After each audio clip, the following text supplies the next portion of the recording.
నమస్తే. రాష్ట్రంలో నిరుద్యోగ సమస్య కనిపిస్తూ ఉంది. సో రీసెంట్గా రోషయ్య విగ్రహాన్ని రాష్ట్ర ప్రభుత్వం ఏర్పాటు చేసుకుంది. అధికారికంగా జయంతి వేడుకల్ని నిర్వహించుకున్నారు. సో ఇంకో సమస్య కల్వకుంట్ల కవిత కొత్త దుకాణం కాస్త స్పీడ్ పెంచుతున్నట్టు కనిపిస్తూ ఉంది. ఇంకొక అంశం భారతీయ జనతా పార్టీ కొత్త అధ్యక్షుడిగా రామచంద్రరావుని నియమించారు. సో ఇవన్నీ అంశాలపైన మాట్లాడడం నాతో పాటు తెలంగాణ ఉద్యమకారుడు, తెలంగాణ క్రాంతి దళ్ పృథ్వీరాజ్ గారు నాతో పాటు ఉన్నారు. నమస్తే. జై తెలంగాణ. జై తెలంగాణ. సో ముఖ్యంగా నిరుద్యోగ సమస్య గురించి మాట్లాడుకుందాం. సో రీసెంట్ గా నిరుద్యోగులు అయితే చెలో సచివాలయం పిలుపునిచ్చినారో ఎక్కడికక్కడ గత ప్రభుత్వం ఎట్లయితే చేసిందో ఈ ప్రభుత్వం కూడా అక్రమంగా అరెస్ట్ చేసి నిర్బంధించే ప్రయత్నం చేస్తా ఉంది. సో కేసీఆర్ కి రేవంత్ రెడ్డికి ఏమైనా తేడా కనిపిస్తుందా? ఏం తేడా లేదు. వీళ్ళు ఏంటంటే ఆయన కొద్దిగా చెప్పేటప్పుడు మాటలే దుర్మార్గంగా మాట్లాడి చేసిండు. ఈయన కొద్దిగా తేనె పూసిన కత్తి లెక్క ఈయన ఉన్నాడు. ఏడుపడదాకా బొండికాయ మొత్తం కోసేదాకా తెలియలేదు జనాలకు, మన నిరుద్యోగులు కూడా అర్థం కాలేదు. మా ఓటర్లో కూడా సరే ఏదో వచ్చిండు కదా ముఖ్యమంత్రి ఏంటి ఏదైనా చేస్తారు కావచ్చు అనుకున్నాం. కానీ అంటే ఈ 10 ఏళ్ల కేసీఆర్ ప్రభుత్వాన్ని చూసిన తర్వాత దాంతో ఏమైనా పాఠాలు నేర్చుకుంటారేమో ఈ కాంగ్రెస్ వాళ్ళు. ఈ కాంగ్రెస్ కూడా ఏంటంటే ఇక్కడ ఏదో కార్పొరేట్ కంపెనీ టీఆర్ఎస్ లెక్క టీఆర్ఎస్ పనిచేసింది కాబట్టి నేషనల్ పార్టీ కొద్దిగా డెమోక్రటిక్ గా కొంచెమన్నా ఉంటారేమో అని అనుకుంటే అది కాదు. అది లేదు. దాని స్వభావం, రాజ్యం స్వభావం చూపించేసింది రేవంత్ రెడ్డి రూపంగా.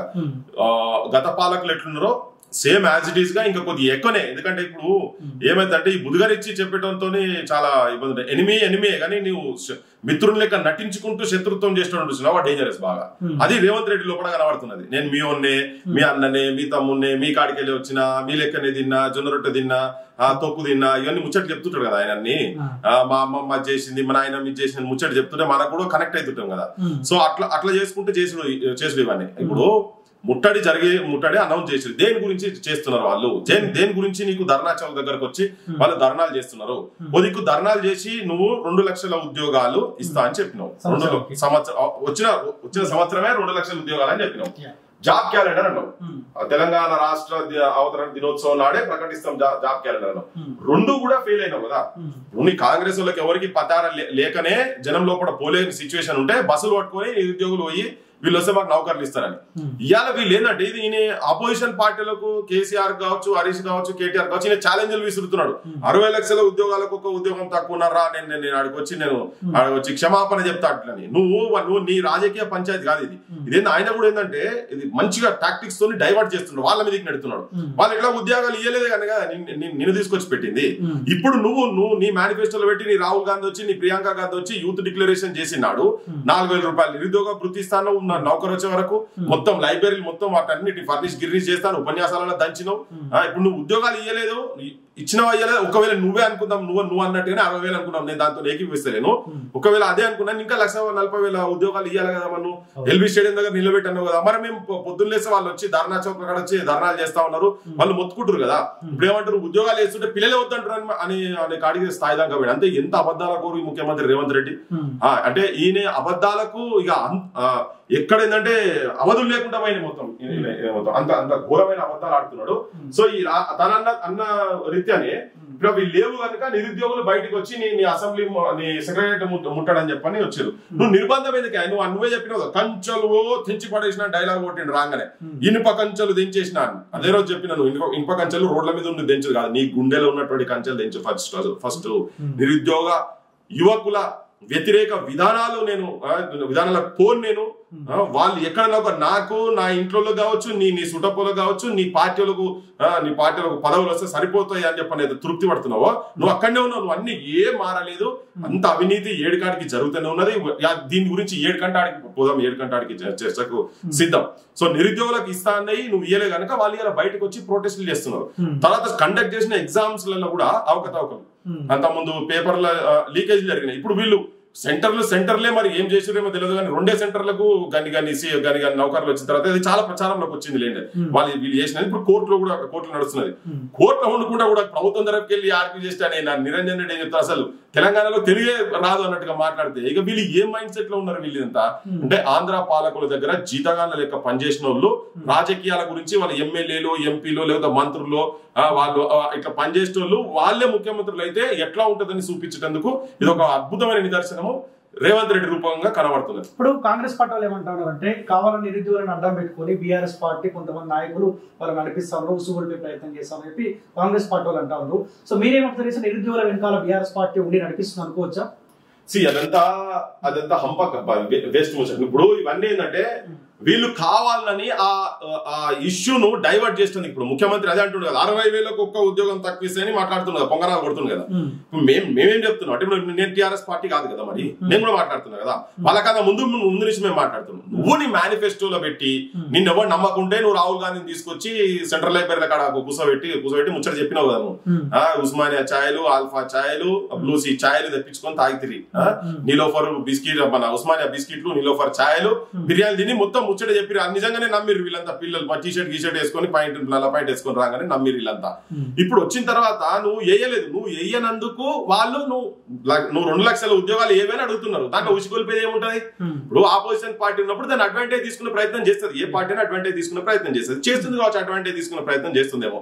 కోర్టుల కాడి కావచ్చు, అక్కడిక్కడ వాళ్ళు కూడా నిజాయితీగా చేస్తలేరు, కానీ వాళ్ళకు కూడా మొక్కలు లేవు. ఒకవేళ వాళ్ళు నిజాయితీగా చేసేది ఉంటే ఇప్పుడు నిన్న నిరుద్యోగులకు సంబంధించినటువంటిది వాళ్ళు సెక్రటరీ ముట్టాడు అన్నారు కదా.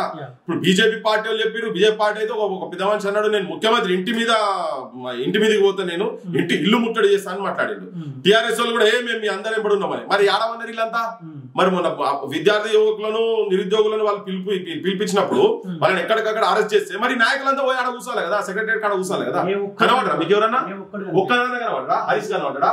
కేటీఆర్ కనబడ్డా? వాళ్ళ ఇంట్లో ఇంకెవరన్నా కనబడరా? వాళ్ళ ఎమ్మెల్యేలు ఎవరన్నా కనబడరా? టీఆర్ఎస్ వాళ్ళు ఎవరు కనబడలేదు. వీళ్ళు కూడా అందరూ ములాఖాత్ అయి ఉన్నారు.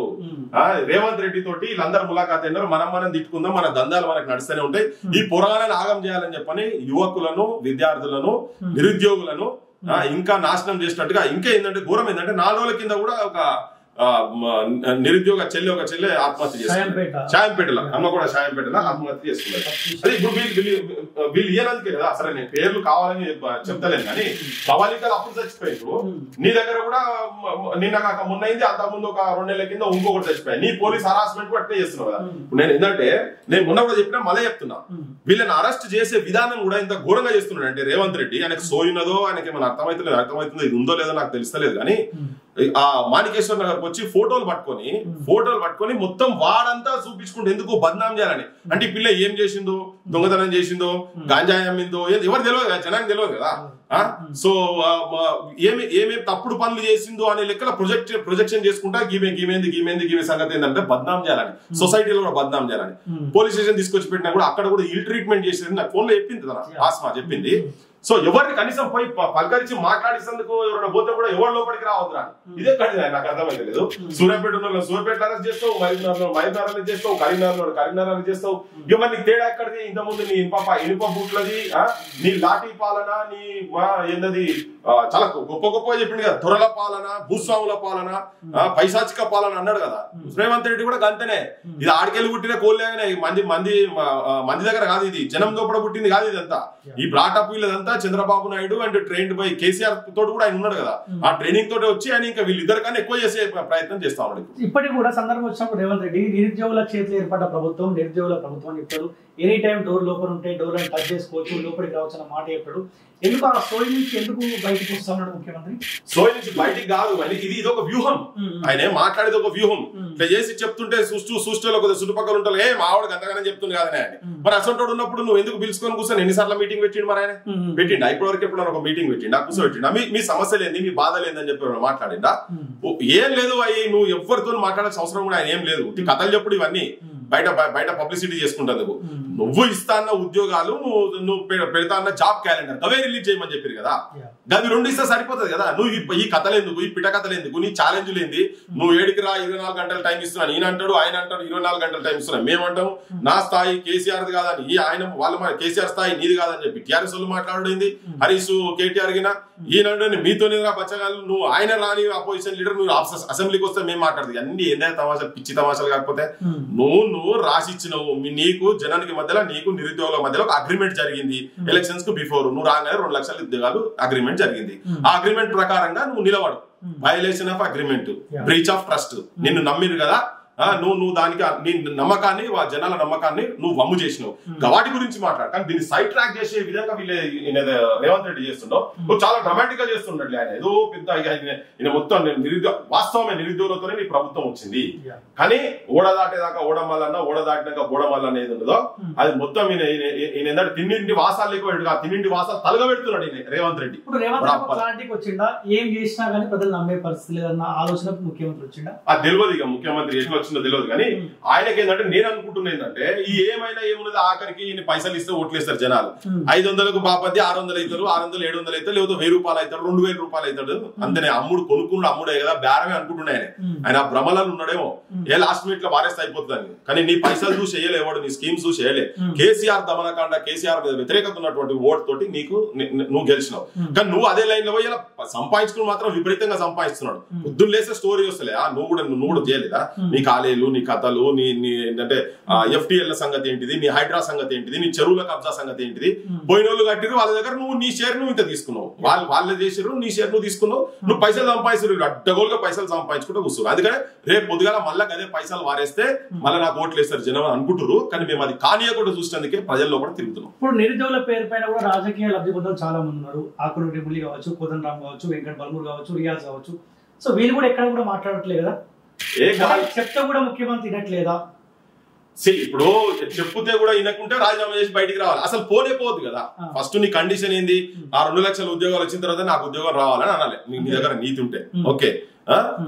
నువ్వు జాబ్ క్యాలెండర్ అన్నావు, జాబ్ క్యాలెండర్ ఇచ్చిన తర్వాతనే ఏదైతే వాగ్దానం మేము వాళ్ళకి చెప్పినామో ఆ వాగ్దానం అయిన తర్వాతనే మేము ఎమ్మెల్సీలం అవుతాము, లేకపోతే మేము కమిషనర్లు అవుతాము అనేది ఉండాలి అట్లీస్ట్. లేకపోతే ఆ బాటలలో కొద్దిగా పనిచేస్తున్నట్టు ఉండాలి. కానీ అది ఏం లేకుండా ఆ ఉద్యోగాలు వద్దని చెప్పి జనం అంటుంటే అని అంటున్నారని కూడా ఇంకా తప్పుడు బుకాయిస్తుంటే కూడా మరి వీళ్ళందరూ ఆడ కూర్చుంటే వీళ్ళని నేను వీళ్ళని పెద్ద కన్సిడర్ చేస్తాను. ఓకే వీళ్ళు అసలు మా నిరుద్యోగులు అసలు నమ్ముడే బేకార్. అసలు మేము కూడా కొద్దిగా క్యారీడ్ అయిపోయినాం. నేను అదే అంటున్నా. ఇప్పుడు ఇటువంటి చదువుకున్న వాళ్ళు ఈ తరహాలో మోసం చేస్తే రేపు పొద్దుగాల ఇంకోని కూడా నమ్మకుండా అవుతుంది కదా అంటా ఉన్నా. సంస్కారం లేని చదువులు, అమ్ముడు పోయే చదువులు, వాళ్ళ వ్యక్తిత్వాలను పనంగా పెట్టే చదువులా అడమైనది. వీళ్ళు మొత్తం అవినీతి పరులకు, అవినీతి చేసేటోళ్లకు అన్ని రంగాలలో సహకారం చేస్తున్నారు వీళ్ళంతా. ఇప్పుడు చూడు నమ్మకాన్ని వమ్ము చేసిండ్రు. ఓకే ఇలా ఎంత బాధతోటి ఇలా ఇంత మంది చచ్చిపోతారు కదా. ఈ సాగు కారణాలు వీళ్ళు కూడా అన్నట్టే కదా. వాళ్ళందరూ అదే లైబ్రరీలో పోయినారు కదా. నేను కూడా అడుగు పోయినాం కదా. మరి నువ్వు వాళ్ళకు ఇయ్యనప్పుడు అరే నువ్వు ఎందుకు ఇయ్యలేదని చెప్పని అడిగాను ఇంటలేరు అనుకో బయటికి రావాలి. ఇప్పుడు 4 రోజుల తర్వాత కొంతమంది డ్రామాలు మొదలు పెట్టి ఆల్రెడీ ఇది చేస్తలేడు, అది చేస్తలేడు, అది ఇదని మళ్ళీ ఒక డ్రామా కొత్త దానికి తెరలేపి అది ఇంకో సైడ్ పోకుండా వచ్చినందుకు ప్రయత్నాలు చేస్తారు. కానీ జనానికి చాలా క్లియర్ ఉన్నది. ఇటువంటి వాళ్ళు ఏదున్నా ఇప్పుడు సపోజ్ కోదండరామే ఉన్నాడు అనుకుందాం. కోదండరామ్ కు ఎమ్మెల్సీ. కోదండరామ్ దేనికి ఒక ఉద్యమకారుడనే కదా కోదండరామ్కి ఇచ్చింది. సో కోదండరామ్ నాకు వ్యక్తిగత గూడ పంచాయతీ లేదు, గేటు పంచాయతీ ఆయనతోనే. కానీ ఉద్యమకారులు అమరుల కుటుంబాలు ఆయన చుట్టూ తిరిగింది కదా. సో వాళ్ళకు మొదలు నువ్వు 100 రోజుల లోపల వాళ్ళకి ఇస్తానై కుటుంబాలను ఐడెంటిఫై చేస్తాను 1200 మందిని వాళ్ళకి ఇచ్చిన తర్వాత, లేదా ఉద్యమకారులకు నువ్వు 25,000 రూపాయలు ఇస్తాను తర్వాత నెలకు మళ్ళా 100 రోజుల లోపలనే 250 గజాల జాగిస్తాను. అవి ఇచ్చినాక నేను తీసుకుంటా అంటే నేను అందరు ఇలా ఫోటో పెట్టుకొని మొక్కుతురు కదా. ఇలా మాసంలో ఇట్లా మాట్లాడకపోతుంది కదా. సో ఇటువంటి పాలకులు రేవంత్ రెడ్డి ఎంబడి వండుకుంటూ వీళ్ళు నేను అంటే నాకు నోరు వస్తలేదు కానీ వీళ్ళని ఎట్లా పడినట్లు అసలు అనాలి. కానీ వీళ్ళు అక్కడ ఆల్సిషన్ డాగ్స్ అయిపోయారు. నేను అంటే వాళ్ళు అట్లా అంటే వీళ్ళు కావద్దు అసలు. యాక్చువల్ గా వీళ్ళు అట్లా ఉండదు. ఈ పదవుల వీళ్ళు చెప్తారు వీళ్ళు వచ్చి మేము ఇంకేదో ఉద్ధరిస్తాము, మేము ఇంకేదో చేస్తాం అనుకుంటారు. ఏ రంగాలలో ఉద్ధరించారో నాకు చెప్పాలి. ఇప్పుడు ఏ రంగాలలో ఏదన్నా మీరు విద్యా సైడ్ ఏమైనా ఉద్ధరించిర్రా, వైద్యం సైడ్ ఉద్ధరించిర్రా, ప్రైవేట్ దానిలో పోయి ఆయన సిగ్గు లేకుండా మాట్లాడుతున్నాడు. 1 రోజులు ప్రైవేట్ వాళ్ళు వచ్చి గవర్నమెంట్ లో నువ్వు పనిచేయాలి. అరే గవర్నమెంట్ లో టాలెంటెడ్ వాళ్ళు మొత్తం మెరిట్ లో వచ్చి చేస్తున్నటువంటి వాళ్ళు, వాళ్ళకి సౌకర్యాలు లేకున్నా గానీ పాపం వాళ్ళు ఎంత హార్డ్ వర్క్ చేసి ఓవర్ గా రిస్క్ తీసుకొని చేస్తున్నటువంటి వాళ్ళను ఇన్సల్ట్ చేసినట్టే నువ్వు ప్రైవేట్ వాడు వచ్చి ఇక్కడ చేయమని చెప్తే ఎవరో ఒకరు 10 మంది ఉంటే ఉండొచ్చు దాంట్లో. కానీ నువ్వు ఆ సౌకర్యాలు ఇక్కడ కలుగజేస్తే నీకు అద్భుతంగా ఉంటది కదా. నువ్వు అందరినీ గవర్నమెంట్ డాక్టర్స్ నువ్వు ఇల్ ట్రీట్ చేస్తున్నావు, ఇన్సల్ట్ చేస్తున్నావు. ఇది ఎక్కడ పోతే ముఖ్యమంత్రి నాకు అర్థం కాదు. నీకు సోయి ఉన్నదా, సోయి లేదా, నీ అడ్వైజర్స్ కూడా అసలు లేకపోతే నీకే తలకెక్కిందా, నీ అహంకారం నీ తలకెక్కిందా? ముఖ్యమంత్రి అయితే నేను ఏది పడితే అది మాట్లాడితే జనానికి నడుస్తుందని నువ్వు చెప్పు. ప్రైవేట్ లో పోయి నువ్వు నెల రోజులు వచ్చి మీరు వర్క్ చేయాలనడంలో అది అంటే గవర్నమెంట్ ఇన్సల్ట్ చేసినట్ట కదా. లేదా నువ్వు అపాయింట్మెంట్ చేసుకో, నువ్వు కొత్త అపాయింట్మెంట్ చేసుకో. వాళ్ళు ఎంత ఎవరో ఒకరు ఒక నలుగురు కలిసి అటువంటి హాస్పిటల్ కట్టినప్పుడు ఇంత పెద్ద గవర్నమెంట్ ఉన్నప్పుడు నువ్వు ఎన్ని హాస్పిటల్ కట్టాలి, ప్రజలకు ఎంత సేవ చేయాలి? సో ఇటువంటి వాళ్ళు మొత్తము వీళ్ళ గురించి మాట్లాడి టైం వేస్ట్. అసలు రాజ్యం గురించి దాన్ని వాళ్ళని అసలు హెడ్స్ ని మాట్లాడితే ఇటువంటి వాళ్ళు ఇవన్నీ ఉట్టిగానే సెట్ అవుతుంది. వాళ్ళ కింద చిన్న చిన్న పోస్టులు ఇవ్వగానే వాళ్ళు ఎక్కడక్కడ సైలెంట్ అయిపోయారు. ఫింగర్ ఆన్ యువర్ లిప్స్ అంటే లిప్స్, సిట్ అంటే సిట్, స్టాండ్ అంటే స్టాండ్ కేసులు అవి వాటితో ఏం పడవుతుంది. అధికారికంగా నిర్వహించింది మీరు ఆల్రెడీ నిన్న కూడా మాట్లాడినారు. సో నిజంగా రోషయ్య విగ్రహం తెలంగాణకు అవసరం? అవమానం, ఇట్స్ 100% ఇన్సల్ట్. తెలంగాణ ప్రజలను, తెలంగాణ వాదాన్ని, తెలంగాణ ఉద్యమాన్ని, మొత్తం ఉద్యమాన్ని, అసలు మానవ హక్కులను కూడా వీటన్నిటికీ నిజంగా కూడా మళ్ళీ చెప్తున్నా, తెలంగాణ ప్రజల నిజంగానే తెలంగాణ వాదుల ఈ గడ్డ మీద ఈ మట్టి మీద ఉన్నోళ్ళు, ఈ మట్టికెళ్ళి ములిసినటువంటి విత్తనాలను తిన్నోళ్ళు, ఇక్కడ బువ్వ తిన్నోడు ఎవడు కూడా అటువంటి ఆలోచన చేయడు. గుండె మీద గడ్డపార పెట్టినట్టు కొట్టిండు రేవంత్ రెడ్డి. నాకు బాధ ఉంది, రక్తం మసులుతున్నది కూడా. అసలు చాలా మంది కూడా మసులుతున్నది. ఇది చూస్తే ఆంధ్రలో కోపం వస్తుంది కావచ్చు, కానీ నా అస్తిత్వం, నా ఇల్లు, నా ప్రజలు, నా ఉద్యమం, నా త్యాగాలు, నా నేల, నా తెలంగాణ ప్రజల గురించి ఇవాళ తెలంగాణ మొత్తం చాలా అవమానంగా ఫీల్ అవుతున్నది. ఎవడు ఎటువంటి వాడు రోషయ్య అంటే ఆయన ఉపన్యాసం ఇచ్చుకుంటూ మాట్లాడతాడు. ఆయన కాంగ్రెస్ సంబంధించినటువంటి వ్యక్తి, గాంధేయవాది అని. అరే అంతకన్నా పెద్ద భూపతి కృష్ణమూర్తి ఉండే. అదే సామాజిక వర్గానికి సంబంధించినటువంటి వ్యక్తి, చాలా గొప్పోడు, కనబడితే చేతులు దండం పెట్టేటువంటి వ్యక్తి ఆయన ఉన్నాడు. ఎప్పటి నుంచో తెలంగాణ కూడా తిరిగిండు. ఆయన గట్వంటోళ్ళది పెట్టాలి కదా నువ్వు. అంటే వీళ్ళకి ఏమైపోయిందంటే ఇప్పుడు ఆల్రెడీ ఇక్కడ కాసు బ్రహ్మానందరెడ్డి 369 మందిని యువకులను, మీసాలు కొంతమందికి రానోళ్లను కూడా, చిన్నపిల్లలను, 6 సంవత్సరాల డేవిడ్ ను కూడా అక్కడ ఉరుకుంటూ ఆడుతుంటే కూడా బుల్లెట్ చేసి కాచిగూడాలి. అట్లా అంటే 30 సంవత్సరాల లోపు ఉన్నటువంటి వాళ్ళను 369 మందిని నిర్దాక్షిణ్యంగా కాల్చి చంపినటువంటి కాసు బ్రహ్మానంద రెడ్డి విగ్రహాన్ని తీసుకుపోయి ఆడికి పంపించాలని ఆయన అంటే నువ్వు కొత్త విగ్రహాలు తీసుకొచ్చి ఇక్కడ రుద్దుతున్నావు. తెలంగాణ ఉద్యమకారులను, తెలంగాణ ఉద్యమాన్ని ఇన్సల్ట్ చేసినట్టుగా అమరజ్యోతి ముంగట నువ్వు రాజీవ్ గాంధీ విగ్రహం పెడతావు.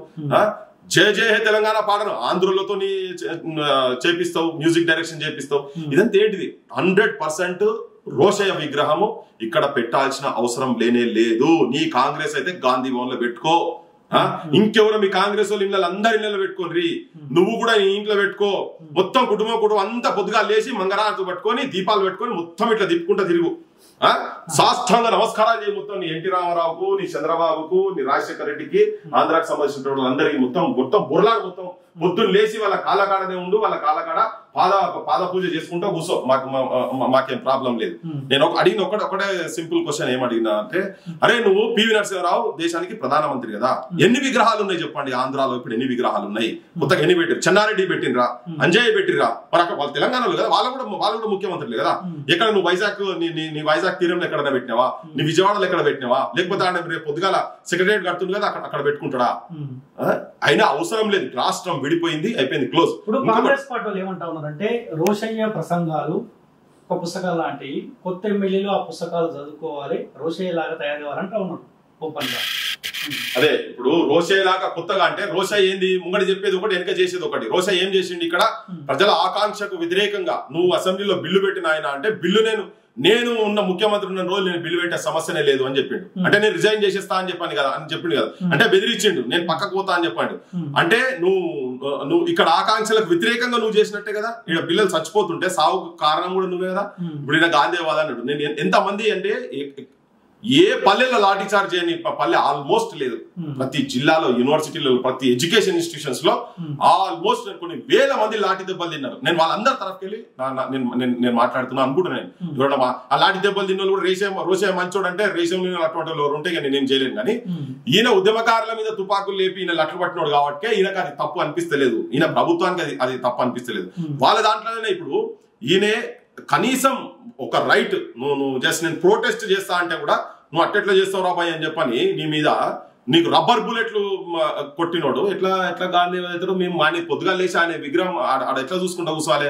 ఎటువంటి వాళ్ళు నేను చెప్పిన ఫస్ట్ వేణుగోపాల్ రెడ్డి జనవరి 19th రోజు వేణుగోపాల్ రెడ్డి ఆత్మహత్య చేసుకున్నాడు. మీరు చేస్తున్నట్టు మీరు వ్యతిరేకిస్తారు కాబట్టి, మీరు ఫేవరబుల్ ఉండేది ఉంటే, రోషయ్య ఫేవరబుల్ గా ఉండేది ఉంటే రాష్ట్రం అప్పుడే వచ్చేస్తుండే కదా. వీళ్ళు జావకపోవు కదా. వీళ్ళు అడంగి లేచారు కదా, బెదిరించారు కదా పోయి అక్కడ ఢిల్లీ కాడ పోయి. ఇది జనవరిలో జరిగితే ఫిబ్రవరిలో సాయి ఫిబ్రవరి 20వ తారీఖు నాడు సాయి గేట్ కాడ చచ్చిపోయాడు. ఏమని సాయి అంటున్నా యాదయ్య, అసలు పేరెంట్స్ లేనటువంటి యాదయ్య ఫిబ్రవరి 20 రోజు 2010 నాడు ఎందుకు చచ్చిపోయింది అంటే, వీళ్ళు ఒక ర్యాలీ ఇక్కడ నుంచి ప్రొసెషన్ తీసుకొని అక్కడికి పోదామని చెప్పానంటే, ప్రొసెషన్ రానియకుండా పరిందావి పర్ణయ్ మారతా అనే పాపం ఏకే కారణం కూడా ఆయన కమిషనర్ ఉండే అసలు ముచ్చటలేదు ఓరు బయటికి కూడా రావద్దనేటువంటి స్టేట్మెంట్ ఇచ్చిన తర్వాత, అరే మీరు బతుకుండగా మమ్మల్ని పోనిస్తలేరు కదా, చచ్చిపోకుండా మేము అటు పోతామని చెప్పని మీద పెట్రోల్ పోసుకొని ఆ బాటలో ఊరుకుంటూ పోయి చచ్చిపోయింది. అంటే ఏంది, నువ్వు కనీస హక్కులను కూడా కాలరా చేసినటువంటి వ్యక్తి కొనిజేటి రోషయ్య. ఓకే, ఇది చూసిన తర్వాత మళ్ళీ ఇంకొక ఆత్మహత్య జరిగింది సాయిది ఇంజనీరింగ్ కాలేజీలో, అది మార్చిలో జరిగింది. జనవరి 19 ఏమో వేణుగోపాల్ రెడ్డి, ఫిబ్రవరి 20 యాదయ్య, మార్చిలో మళ్ళీ అగైన్ సాయి కోదాడ ప్రాంతం, సూర్యాపేట కోదాడ ప్రాంతంలో ఆ బ్లాడ్ ఏం చేసినారే మాకు ఇంత అన్యాయమా, మేము కనీసం ఒక ప్రొసెషన్ తీసుకొని పోయి మా గురించి మేము చెప్తాం, మా బాధలేందో మా ఆకాంక్ష ఏందో మేము చెప్తాం అంటే మీరు రాణిస్తలేరు కదా అని సూసైడ్ చేసుకుంటే సూసైడ్ నోట్లో రాస్తాడు, నా శవాన్నన్నా కనీసం మమ్మల్ని బతుకుండా పోనిస్తలేరు కదా, నా శవాన్నన్నా నేను అమర్ల స్తూపం దగ్గరకు తీసుకుపోయిన తర్వాతనే మా ఊరికి తీసుకుపోవాలని.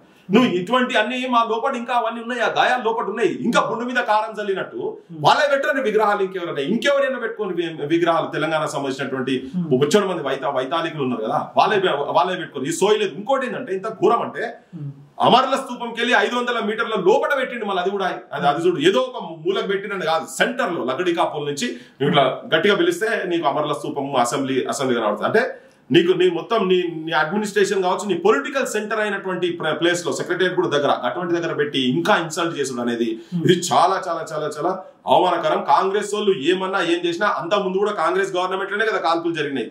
కాంగ్రెస్ వాళ్ళు కరెక్ట్ అని సోనియా గాంధీ అప్పుడే మొదలే అని అనే మాట మీద కనుక అట్లనే కనుక మొదలే ఇచ్చేది ఉంటే ఇంతమంది సావపోదు కదా, తర్వాత ఇచ్చారు వేరే విషయం, అది పక్కకు పెడితే ఇప్పుడు దానిని మళ్ళా ఆ ప్రాంతానికి సంబంధించిన వ్యక్తులు ఇట్లా లాఠీలకు తిన్నటువంటి వ్యక్తులు, లాఠీలకు పనిచేపినటువంటి వ్యక్తులు. ఇంకొక సంఘటన నేను చెప్తా, అంటే ఇవన్నీ ఇలా నువ్వు అడుగుతుంటే నాకు లోపల కడుపు బస్సులు మాట్లాడుతున్నా.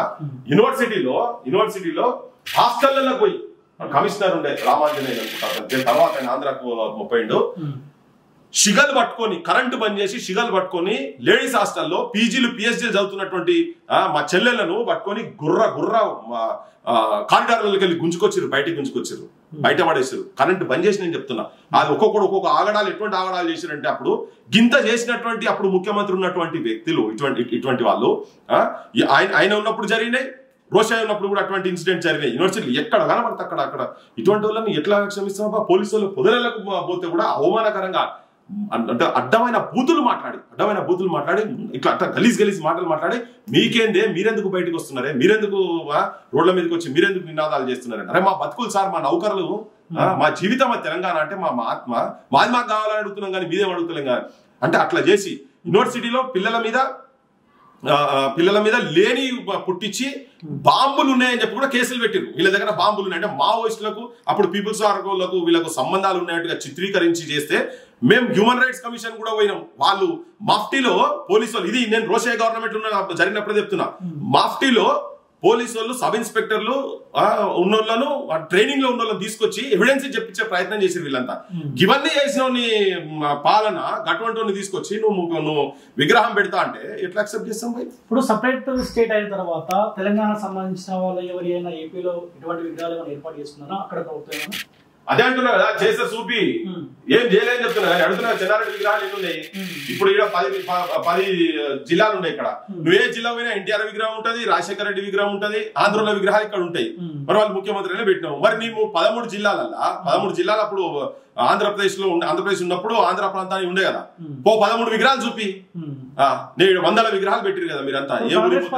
ప్రాంతం వేరైనా ప్రాంతంలో పనిచేసిన కదా అన్నమాట కూడా అంటారు కదా. ఈ ప్రాంతంలో ఉన్నటువంటి వాళ్ళే పెట్టినవా నువ్వు? ఫస్ట్ నా అస్తిత్వం సంగతి ఏంటిది?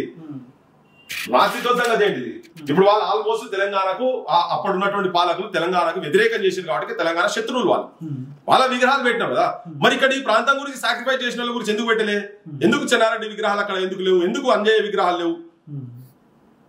లాస్ట్ కు వెంగళరావు అని ఉన్నాయి ఎక్కడన్నా ఖమ్మం అయినా కదా మీకు దగ్గర ఉండే కదా ఈ విగ్రహాలు నాకే ఎక్కడ కనవాడలే మరి ముఖ్యమంత్రి సోయిన ముఖ్యమంత్రి ఇక్కడ ఉంటే 100 చూపి ఆయన ఉపాధి చూపి లేకుంటే జిల్లాకు ఒకటన్నా చెన్నారెడ్డి పెట్టి మరి అట్లా అన్నప్పుడు చెన్నారెడ్డి ముఖ్యమంత్రి ఉన్నప్పుడు ఆంధ్ర ప్రాంతం కూడా ఉండే కదా అంతా కలిసే కదా మరి వీళ్ళ విగ్రహాలు ఎందుకు ఉండే పివి నరసింహారావుకు పెద్ద ఘాట్ కట్టినరా అక్కడ పెద్ద పార్కు పెట్టిరా ఇక్కడ తీసుకొచ్చి నువ్వు పెట్టినావు కదా హైదరాబాద్ లో అది అమరుల పార్కు పేరు పెట్టండి కాసు బ్రహ్మానంద రెడ్డి పార్కు ఇక్కడ చాలా మంది చచ్చిపోయినారు కదా యూనివర్సిటీ వాళ్ళు చచ్చిపోయిన వాళ్ళు కూడా చాలా మంది ఉన్నారు కదా రేవంత్ రెడ్డి ప్లాన్ ఏంటన్నా అంటే ఆంధ్ర ఓట్ బ్యాంక్ ఇంకా ఆయనకు దగ్గర చేర్చుకునే ప్రయత్నంలో భాగంగా ఇటువంటి విగ్రహం ఏర్పాటు చేసిన అనుకోవచ్చా మీరు ఎట్లా చూస్తా ఉన్నారు ఆయన ఏదైనా చేసుకోలే ఒక్కటి మాత్రం క్లియర్ గా చెప్తుంది ఏంటంటే ఈయన ఆంధ్ర పాలకులకు ఇప్పటికీ కూడా బ్రోకర్ లెక్క పనిచేస్తున్నాడు ఈయన తెలంగాణ ప్రజల గుండెల సవడిగా అయితే ఆంధ్ర పాలకుల గుండెల సవడి అయితే ఈవెన్ ఆంధ్ర ప్రజలకు కూడా ఇష్టం ఉన్నది ఎందుకంటే సామాన్యమైన అవును భయ్ వాళ్ళ గురించి వాళ్ళు కొట్లాడుకున్నారు అక్కడ అవసరమైతే వాళ్ళే పెడతారని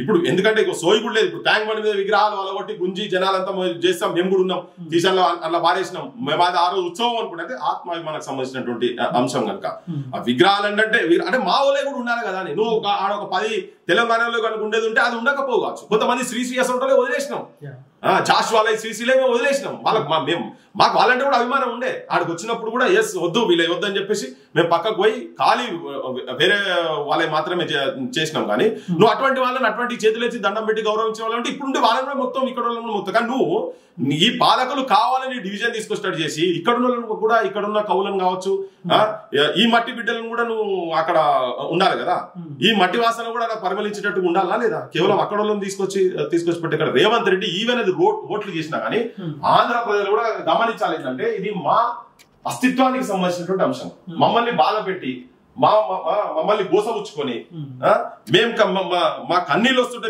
మీరు సంతోషపడి సంబరపడతారు అనుకుంటే అది పైశాచిక ఆనందం అవుతుంది అట్లా కాకుండా మా అస్తిత్వం మాదే ఉంటది అటువంటి కాదు ఇంకా గొప్ప వాళ్ళు ఎవరో ఇప్పుడు అదే నువ్వు అంటున్నావు సామాజిక వర్గం కావచ్చు ఆ సామాజిక చాలా మంది ఉన్నారు కదా ఇప్పుడు ఇక్కడ ముచ్చరాజరావు గారు ఉన్నారు ఆ సామాజిక వర్గం కాదు కానీ తెలంగాణ వైతాళికుడు కేశవరావు జాదవ్ కావచ్చు ప్రతాప్ కిషోర్ కావచ్చు చాలా మంది ఉన్నారు కదా భూపతి కృష్ణమూర్తి పెట్టండి ఇంకెక్కడైనా పెట్టండి వాళ్ళ మీద సోయలేదు మీకు వాళ్ళ మీద సోయలేదు ఎందుకంటే వీళ్ళు ఏంటంటే ఓట్లు అనుకుంటారు కానీ ఈ ఓట్ల రాజకీయాలు తీసి పక్కకు పెట్టి ఏ ప్రాంతం అస్తిత్వమైనా ఏదైనా రేపు మేము కూడా అడుగుతలేం మా తెలంగాణలో నువ్వు ఆంధ్రాలో పెట్టాను మేము అడుగుతలేం మేము పెట్టుకోర్రి వచ్చాడు విగ్రహాలు మీరు పెట్టుకోర్రి ఇక్కడ యూనివర్సిటీలు కూడా ఉండే కదా యూనివర్సిటీలో పొట్టి శ్రీరాములు తెలుగు యూనివర్సిటీ అంటే పొట్టి శ్రీరాములు ఏంది మద్రాస్ స్టేట్ నుంచి ఆంధ్ర స్టేట్ సపరేట్ కావాలని కొట్లాడితే ఆయన ఇక్కడ తీసుకొచ్చి ఇక్కడ పెట్టి ఆ యూనివర్సిటీలో పేర్లు తీసేసిండి ఎస్ కరెక్ట్ తీయాల్సిందే నువ్వు పెట్టుకో 50 పెట్టుకో మీ దగ్గర ఇక్కడ ఉన్న ఈ ప్రాంతంలో ఉన్నటువంటి వాళ్ళు ఇక్కడ ఉండాలి కదా ఇక్కడ ఉన్నారు కదా అదే కదా వాళ్ళు చేసినటువంటి అవమానాలు అవి కదా మీ ప్రాంత ప్రజలకు అసలు బతకరాదు మీ భాషే కాదు ఇవన్నీ చెప్పి మేమే మీకు నేర్పించిన అనేది అవమానాలు చేస్తేనే కదా దాని నుంచి వచ్చినటువంటిది కదా మన ఉద్యోగాలు మీకు చదువు రావు మీకు ఉద్యోగం కూడా చేరాదు మీకు సోయి లేదు కనుక మేము వచ్చి చేస్తాము మేము చదువుకున్నాం గొప్పవాళ్ళం అని చెప్పే కదా వాళ్ళు ఆ అహంకారాన్ని కదా తీసి పక్కకు పెట్టి మా సల్లా పెరుగును గజ్జి లెక్క మజ్జిగ చేసినారు అంటే భాష కావచ్చు పదాలు కావచ్చు చాలా అంటే అక్కడిక్కడి వ్యత్యాసం ఉండే కనుకనే ఈ కొట్లాట జరిగింది కదా ఇప్పుడు నువ్వు తీసుకొచ్చినాక మళ్ళీ అదే ఇన్సల్ట్ చేసేటువంటి ఆ పాలకులను తీసుకొచ్చి ఇక్కడ పెడితే మాత్రం ఇది ఒప్పుకునేది లేదు రేవంత్ రెడ్డి ఒకవేళ ఓట్ల గురించి చేస్తే కూడా ఆయన రేపు పొద్దుగాల శిక్ష అనుభవిస్తాడు కాంగ్రెస్ పార్టీలో ఉన్న కార్యకర్తలు కూడా ఆత్మహత్య చేసుకుంటా ఉన్నారు రీసెంట్ గా ములుగు సంబంధించిన సీతక్క ఇలాకాలో ఏదో సోషల్ మీడియాలో ఒక మెసేజ్ పెట్టినా అని చెప్పి ఆయన రేగిస్తే ఆయన సూసైడ్ చేసుకుని చనిపోయినాడు సో ఎట్లా చూస్తారు ఆత్మహత్యలు ఇదొక పరంపర అయిపోయింది తెలంగాణలో ఇది జరిగిన అంటే మనిషికి వాల్యూ లేకుండా అయిపోయింది అబ్బా నువ్వు ఎక్కడ ఎవరు చచ్చిపోయిన ఇప్పుడు మన ఇంట్లో చచ్చిపోతే మనకు ఆ సోయి ఉంటది ఎవరన్నా ఏ అంశము దేని గురించి చచ్చిపోతున్నాడు అనే దాన్ని నువ్వు కూలంకుషంగా ఎవరు కూడా ఈ పాలకులు దాని సైడ్ పోయి అరే ఇంకొకటి ఇటువంటిది జరగొద్దు అని చెప్పి ఆ లైన్ తీసుకోపోతలేరు సర్పంచ్ కూడా చచ్చిపోతున్నారు బిల్లులు రాక సర్పంచ్ కూడా చచ్చిపోతున్నారు మొన్న ఒక నిర్మల్ సైడ్ నేను జగిత్యాల పోయొచ్చిన జగిత్యాల పోయొచ్చిన తర్వాత మళ్ళా నిర్మల్ మళ్ళీ ఒక లేడీ సర్పంచ్ తన కూడా మందు తాగింది ఆత్మహత్య అటెంప్ట్ చేసింది తన కూడా అంటే ఎందుకు జరుగుతున్నాయి వీళ్ళ అధికారంలో ఉన్నప్పుడు బిల్లులు ఇస్తా అన్నారు వచ్చిన తర్వాత చోళ్ళు మేమెందుకు ఇస్తాం అది మీ పాత గవర్నమెంట్ జరిగినాయి మేమెందుకు ఇస్తాం అది వాళ్ళు ఇళ్ళల్లో పనులు చేసుకుని అడగలేదు కదా లేకపోతే బిడ్డ పెళ్లికి కట్నం ఇచ్చి ఆ పైసలు అడుగుతలేరు కదా నువ్వు గవర్నమెంట్ అది ప్రజల గురించే ప్రజల సౌకర్యార్థము ఒకరు రైతు వేదికలు కట్టిండ్రు, ఒకరు బడులలో క్లాస్ రూమ్ కట్టిండ్రు, ఒకరు బల్లాలు తెప్పించారు, రోడ్లు వేసిర్రు, ఒకరు డ్రైనేజ్ చేసిరు. మరి ప్రజలు వాడుకుంటారు కదా, అవి కూడా ఇవ్వకుంటే వాళ్ళు ఏం కావాలి? చిన్న చిన్న కుటుంబాలు నువ్వు ఇస్తా అన్నావు. మళ్ళీ ఇదే రేవంత్ రెడ్డి అంతకు ముందు వచ్చి వాళ్ళ వేదికల మీదకి వచ్చి నేను రాగానే చేస్తాం, మీరు ఇప్పుడు కొట్లాడండి, గల్లావాటి కొట్లాడండి, ఇవన్నీ చాలా ముచ్చట్లు మాట్లాడు. వచ్చినాక నేను ఇయ్య అంటే ఏం కావాలి? వాళ్ళు పుస్తల తాడు అమ్ముకునే పరిస్థితి వస్తుందని ఆయననే అన్నాడు. పుస్తల తాడు అయిపోయింది, ఇప్పుడు లాస్ట్కి ఏమున్నది? పరువు కాపాడుకోవాలి, చచ్చిపోవాలి. ఇక పానం ఉన్నది కాబట్టి ఆ పానం కూడా తీసుకుంటారు. అలా బీజేపీ అధ్యక్షుడిగా ఎన్ రామచంద్రరావు మాజీ ఎమ్మెల్యేకి అవకాశం ఇచ్చారు. సో దీన్ని మీరు ఎట్లా విశ్లేషిస్తా ఉన్నారు? నేను ఆ పార్టీకి నేను అంటే ఏదో సపోర్టివ్ గా అట్లా నేనే మాట్లాడదలుచుకోలేదు. కానీ ఏంటంటే ఒక నెరేటివ్ జనరల్ గా బీజేపీ పర్స్పెక్టివ్ కనుక చూస్తే ఏంటంటే రామచంద్రరావుని ఎవరు ఎక్స్పెక్ట్ చేయలేదు, ఈవెన్ జనం కూడా ఎక్స్పెక్ట్ చేయలేదు, పార్టీ క్యాడర్ కూడా మాక్సిమం ఎక్స్పెక్ట్ చేయలేదు. కానీ లీడర్షిప్ లో ఉన్నటువంటి వాళ్ళు మొత్తం మాత్రం అది ఒక ట్విస్ట్ జరిగింది. అందరు కూడా ఏంటంటే ఇదర్ మన అరవింద్ కన్నా లేకుంటే ఈటల కన్నా వస్తుంది, ఇంకేదైనా మహిళా అంటే మైన్యూట్ పాసిబిలిటీ డీకే అన్నా అని చెప్పని జనరల్ గా అనుకున్నారు కదా. తెలంగాణ పాలిటిక్స్ ఎట్లా అయిపోయినాయి, ఈ ఎప్పుడైతే ఈ చంద్రబాబు అండ్ కేసీఆర్ తర్వాత ఇక్కడ మూవ్మెంట్స్ జరిగినప్పుడు అప్పటి నుంచి ఏమైపోయిందంటే అగ్రెసివ్ అప్రోచ్ ఒకటి వచ్చేసేసింది. తెలంగాణ జాగో, ఆంధ్ర భాగో అనే లెక్కలు ఇట్లా కొన్ని నినాదాలతో కావచ్చు, ఆకలినైనా భరిస్తాం, అవమానాలను భరించమని కొన్ని నినాదాలు మూవ్మెంట్లు అటువంటి వచ్చి మా బొట్టలో కూడా మాట్లాడి ఇవన్నీ జరిగినాయి కదా. ఢిల్లీలో ఒక కాళ్ళు పడితే కాదు, గల్లీలో రాళ్లు పడితే తెలంగాణ వస్తుందని ఫస్ట్ మేము మాట్లాడినది యాక్చువల్ గా. సో ఇటువంటి వాటి అంటే ఒక అగ్రెసివ్ మూవ్మెంట్స్ ఎప్పుడు ఉన్నప్పుడు ఒక అగ్రెసివ్నెస్ వస్తుంది కదా. ఆ అగ్రెసివ్నెస్ తోటే తెలంగాణ పోస్ట్ తెలంగాణ ఆరాలో కూడా ఆ అగ్రెసివ్ అప్రోచ్ నడుస్తా ఉండే. సో కంటిన్యూ అయితేనే ఉన్నది, ఇప్పటికి కూడా అదే అవుతున్నది. ఒకవేళ తెలంగాణకు సంబంధించినటువంటి నిజమైనటువంటి ఆస్పిరేషన్స్ జనాలు ఏవైతే ఉండేవో అవన్నీ అమలయ్యేది ఇది పోవు కావచ్చు, కానీ అప్పటి నుంచి ఇంకా జరుగుతూనే ఉన్నది ఆ పోరాటము, ఆ నినాదాలు, ఆ స్ఫూర్తి మొత్తం. సో జనం కూడా ఏమనుకున్నారంటే నువ్వు ఏ పొలిటికల్ పార్టీ అని. ఇప్పుడు రేవంత్ కూడా ఎట్లొచ్చింది, అరే కేసీఆర్ ను ఎటు పడితే మాట్లాడుతున్నాడు రా భయ్, పర్లే కావచ్చు అన్నట్టు చదువుకున్న వాళ్ళు కూడా మాట్లాడారు ఇటువంటి అంటుండు. ఇప్పుడు ఆయన మీసాలు తిప్పితేనే తొడలు కొడుతున్నాయి, ఈ తొడలు దేనికి కొడుతున్నా, ఆయన మీసాలు దేనికి తిప్పుతున్నా అనేది పక్కన పడేస్తే కానీ ఏంటంటే ధీటుగా మాట్లాడుతున్నాను. అది ఆ ఎక్స్పెక్టేషన్స్ నే ఇప్పుడు బీజేపీ సైడ్ కూడా రామచంద్రరావు కనుక చూస్తే ఆయన మంచోడు కావచ్చు, అన్ని ఓకే, కానీ అధికారంలోకి తీసుకొచ్చేటువంటి ఒక అగ్రెసివ్ అప్రోచ్ తన ఉంటే కొద్దిగా ఈటల రాజేందర్ ఉంటే బెటర్ అనేది ఉంటుండే. ఈవెన్ అరవింద్ సైడ్ కూడా కొంచెం అటువంటి నోషనే ఉండే. అంటే ఇప్పటి వరకు అన్రిప్రజెంటెడ్ కమ్యూనిటీ ముదిరాజ్ కమ్యూనిటీ కాబట్టి ఒక మేజర్ కమ్యూనిటీ, అది కూడా అది వస్తే ఒక స్పెషల్ రిప్రజెంటేషన్ ఇచ్చినట్టు ఉంటది. ఇంకోటి బీసీ ముఖ్యమంత్రి కూడా అంటారు కాబట్టి ఆ కింది నుంచి క్షేత్రస్థాయి నుంచి బీసీలందరినీ ఒకటి తీసి చేసు కావచ్చు. ఇంకోటి ఏంటంటే టీఆర్ఎస్ నుంచి, ఇప్పుడు టీఆర్ఎస్ నిజంగా సంక్షోభంలో ఉన్నది టీఆర్ఎస్, ఆ టీఆర్ఎస్ పార్టీ నుండి కూడా చాలా మంది క్యాడర్ రావాలన్నా చేయాలన్నా ఎవరైనా రావాలనుకున్నాడు, అరే మనోడే ఉన్నాడు, ఈటలని ఉన్నాడు కదా దాంట్లో. ఇప్పుడు వీళ్ళు ఉన్నోళ్ళు కూడా అందరూ లెఫ్టిస్ట్ దాని లెక్కలు వచ్చిన వాళ్ళు మొత్తం ఏది బీఆర్ఎస్ లో ఉన్నోళ్ళు కూడా చాలా మంది మావోయిస్టుల సైడ్ తిరిగిన వాళ్ళు కావచ్చు, డిఫరెంట్ పీడిఎస్ డిఫరెంట్ మూవ్మెంట్స్ వచ్చే వాళ్ళు చాలా మంది అందులో ఉండే, ఏది తెలంగాణ కాజ్ ఉంది కాబట్టి. సో ఇటువంటి వాళ్ళు రేపు పొద్దుగాల ఇక్కడికి వచ్చే వరకు ఆర్ఎస్ఎస్ కంప్లీట్ గా ఈ ఆర్ఎస్ఎస్ బీజేపీ లైన్ అంతా వేరు కాబట్టి మా కూడా అక్కడ ఉన్నాడు కదా, నా ఇంట్రెస్ట్ కాపాడుతారని రాజకీయాలలో వచ్చేటోడు ఆలోచన చేస్తా ఉంటాడు కదా. సో అదేమైపోయిందంటే అది బ్రేక్ అయిపోయింది. ఇప్పుడు ఈటల రాజేందర్ కనుక వచ్చేది ఉంటే వేరే తిరిగి ఉంటుండే, ఆయనకి ఏం లేదు ఇప్పుడు మనం ఏం చేస్తాం అని చెప్పి ఉన్న కాడనే ఉంటారు. అంటే రాజకీయంగా బీజేపీకి ఉపయోగపడాల్సింది ఈటల రాజేందర్ అసలు చేయకపోవడం బీజేపీకి ఇప్పుడు ఉపయోగం అంత ఆ స్కేల్లో ఉండదు. ఇంకొకటి ఏంటంటే ఇక్కడ ఇప్పుడు ఈటల రాజేందర్ కు స్పెషల్ గా పరిచయం అవసరం లేదు, రాజకీయ సర్కిల్సే కాదు కింద నూకన్ కార్నర్ వరకు తనకు తెలుసు పరిచయం, ఎందుకంటే చాలా రోజుల నుంచి ఆయన దీంట్లో ఉన్నాడు కాబట్టి పరిచయం. తెలంగాణ మూవ్మెంట్ లో కూడా కనబడ్డాడు, అప్పుడు బీఆర్ఎస్ కు టీఆర్ఎస్ ఉన్నప్పుడు ఫ్లోర్ లీడర్ గా ఉండే, జనానికి పరిచయం, రాజకీయంతో పాటు ప్రజలకు కూడా పరిచయం అయి ఉన్నాడు. ఈయన రామచంద్రరావుకు స్పెషల్ ఈయన మా అధ్యక్షుడు చెప్పుకుంటూ తిరగాలి. ఇప్పుడు ఆ బొమ్మ పెట్టుకుని రామచంద్రరావు ఈయన మా అధ్యక్షుడు అని ఇప్పుడు అధ్యక్షుడు పరిచయం కావాలి, అధ్యక్షుడు మాట్లాడాలి, జనం కన్విన్స్ కావాలి, ఇదంతా చాలా ఢిల్లీ బోధ్ దూరే లెక్క అయిపోయింది. సో కొంచెం ఎక్కడ బీజేపీ సూసైడల్ సెల్ఫ్ గోల్ చేసుకున్నదేమో అని చెప్పని బీజేపీ కూడా రెండు రకాలుగా ఆలోచిస్తారు కదా. మీరు ఈటలకి ఇస్తే పాత బీఆర్ఎస్ పార్టీ కూడా ఇట్లోకి వస్తుంది అని బీజేపీ కూడా ఆలోచించారు. పొరపాటున ఈటల చేస్తే బీఆర్ఎస్ మొత్తం తీసుకొచ్చి బీజేపీ కడితే బీజేపీ కార్యకర్తలు దూరం అవుతారు కదా. అసలు బీజేపీకి ఎక్కడ ఉంది వచ్చిన వాళ్ళందరూ ఎవరు? అరవింద్ ఎవరు? సగం మంది ఎవరు? డీకే అరుణ ఎవరు? ఈటల రాజేందర్ ఎవరు? బీజేపీ అంటూ సొంతంగా దాంతోనే వచ్చి వాళ్ళ పాఠాలే నేర్చుకుని అధికారంలోకి వచ్చిన వాళ్ళు తక్కువ కదా. రాజాసింగ్ లేక అందరు ఉండేది ఉంటేనేమో అటువంటి భయం ఉంటుండే కావచ్చు. రాజాసింగ్ చేస్తే ఎస్ కరెక్ట్ అని, కిషన్ రెడ్డి వాళ్ళు మొదటి నుంచి దాంట్లో ఉన్నారు కాబట్టి దత్తాత్రేయ వాళ్ళు వేరు. కానీ BJP is no more a BJP కూడా నువ్వు ఒక పెద్ద ఐడియాలజికల్ బేస్ ఉన్నటువంటిది ఏం కాదు, వాళ్ళ క్యాడర్ ఎంకరేజ్ చేసినటువంటిది ఏం కాదు కదా. అందరిని అన్ని పార్టీలకి వచ్చి వీళ్ళు చేస్తున్నారు. సుగుణాథ్ చౌదరి అసంటోళ్ళు, సీఎం రమేష్ సుగుణాథ్ చౌదరి అసంటి కూడా తీసుకున్నారు కదా. ఆడ ఆంధ్రాకు పోతే పురంధేశ్వరి కాడికి వెళ్ళి నువ్వు మొదలు పెడతా అంటే ఇప్పుడు వాళ్ళకు పెద్ద ఐడియాలజికల్ బేస్ అంటూ ఏం లేదు. వాళ్ళకు పవర్ కు రావాలి, పవర్ కు వచ్చేటందుకు ఎవరైనా తీసుకుంటారు. అదే తరుణంలో వీళ్ళని కూడా ఈటెల రాజేందర్ కూడా తీసుకున్నారు. ఒకవేళ రేపు వస్తే ఈటెల రాజేందర్ తో ఇబ్బంది అవుతుందంటే పార్టీ కాదని పోతారా? ఇప్పుడు పోతుండా? సెంటర్ బలంగా ఉంది కదా, వాళ్ళు బలంగా ఉన్నారు. వాళ్ళు ఎప్పుడంటే అప్పుడు పగ్గాలు గుంజుకుంటారు. సో అందుకనే ఇవన్నీ కాదు. ఇంకొకటి ఏంటంటే వీళ్ళు ఇటువంటి అగ్రెసివ్ లీడర్షిప్ ను కాదని పెట్టి కూడా రేపు బీఆర్ఎస్ తో ఏమైనా అండర్స్టాండింగ్ పోతే వీళ్ళతో ప్రాబ్లం అవుతుంది అని చెప్పని ఏమన్నా ఈ లీడర్షిప్ ఈటెల రాజేందర్ అరవింద్ ఇటువంటి వాళ్ళు ఏమైనా ఇబ్బందులు అయితే వీళ్ళు అగ్రెసివ్ ఉంటారు కదా అని రామచంద్రరావు కనుక అయ్యేది ఉంటేనేమో రేపు వాళ్ళకు వీళ్ళకు కలిసిపోవట్లా. ఇప్పుడు అవుట్ సైడ్ అండ్ ఇన్సైడ్ అండర్స్టాండింగ్లు ఉన్నాయి, ఓపెన్ అండర్స్టాండింగ్, సీక్రెట్ అండర్స్టాండింగ్. ఇప్పుడు వాళ్ళు ఆల్రెడీ సీక్రెట్ అండర్స్టాండింగ్ లో కొన్ని ఎలక్షన్లు కొట్లాడారు బీఆర్ఎస్ అని చెప్పి వీళ్ళు. అది పబ్లిక్ తెలుసు, నేను అనేది జనానికి అందరికీ తెలుసు. కానీ ఇప్పుడు సీక్రెట్ అలయన్స్ పోయి ఇప్పుడు ఓపెన్ అలయన్స్ కాడికి వస్తారేమో తెలియదు మనకి, ఎట్లా దారి తీస్తుందో. అప్పుడు అట్లీస్ట్ రామచంద్రరావు అసంటోళ్ళు కనుకుండేది ఉంటే సాఫ్ట్ గా నడుపుకుంటా గల్లి మీద భుజం మీద శైలి వేసుకొని పోయినట్టు ఉంటది, లేకపోతే తూకా మైకా అన్నట్లు లెక్క వీళ్ళు ఉంటే చూసుకుంటూ కూర్చుంటారు అనేది కూడా ఏమైనా ఉండొచ్చు. ఆప్షన్ ఏంటన్నా ఏం చేస్తే బెటర్ అని మీరు అనుకుంటున్నారు? యాక్చువల్ గా ఈటెల అనే ఇండివిజువల్ కనుక పక్కకు పెడితే తెలంగాణ ప్రజలకు ప్రత్యామ్నాయం కావాలి.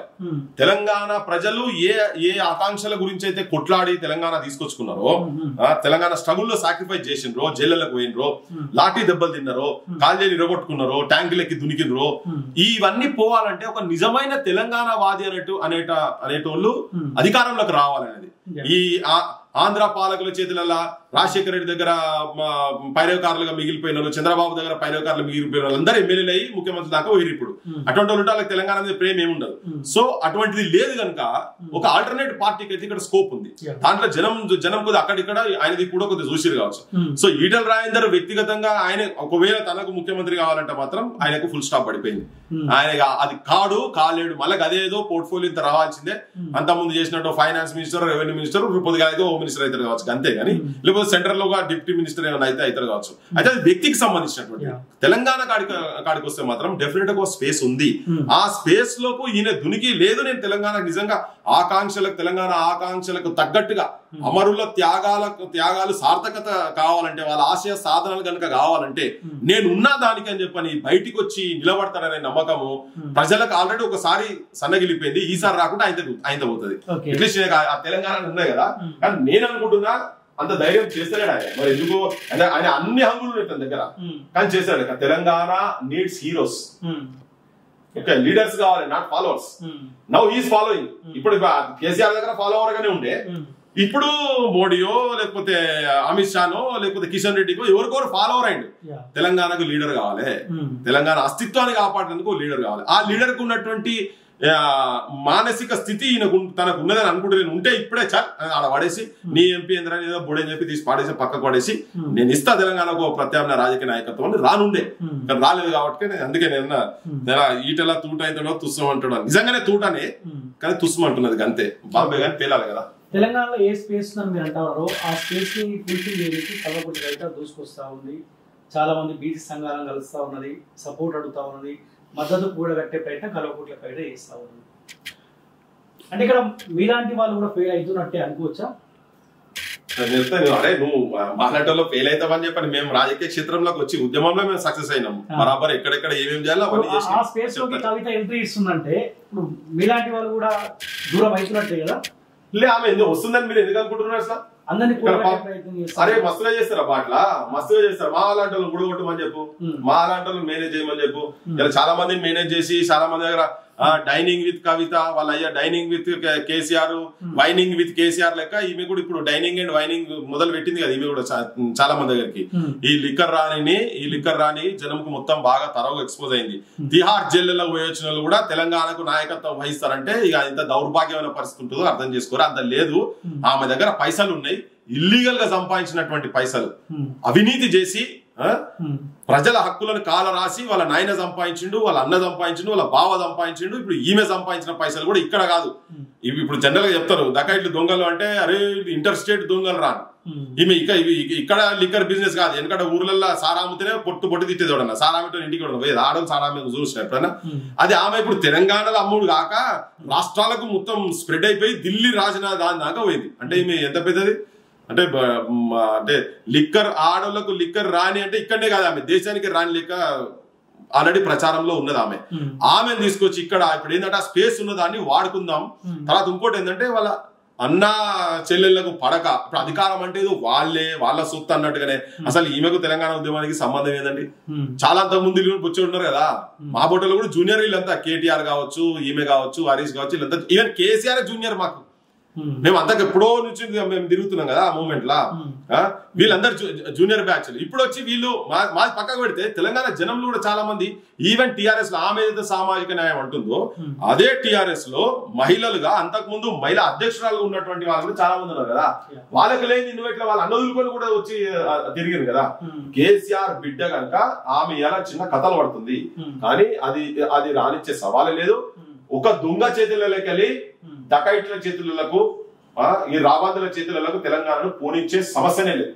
కవిత 100% ఆమె ఏంటంటే ఆమె వ్యక్తిగతంగా ఒకరోజు పుస్లాయించుకుంటా వాళ్ళ వీక్నెస్ ఏమైనా ఉంటే మేనేజ్ చేసుకుంటా అక్కడిక్కడ చిన్న చిన్న మీటింగ్స్ పెడుతుంది కావచ్చు. కానీ తరోగా మా బోటులో మాత్రం బరాబర్ ఎక్స్పోజ్ చేస్తాము. తెలంగాణకు ఎటువంటి నాయకులు కావాలంటే ప్రజా గుండె సవ్వడులకు ప్రతిరూపాలు కావాలి.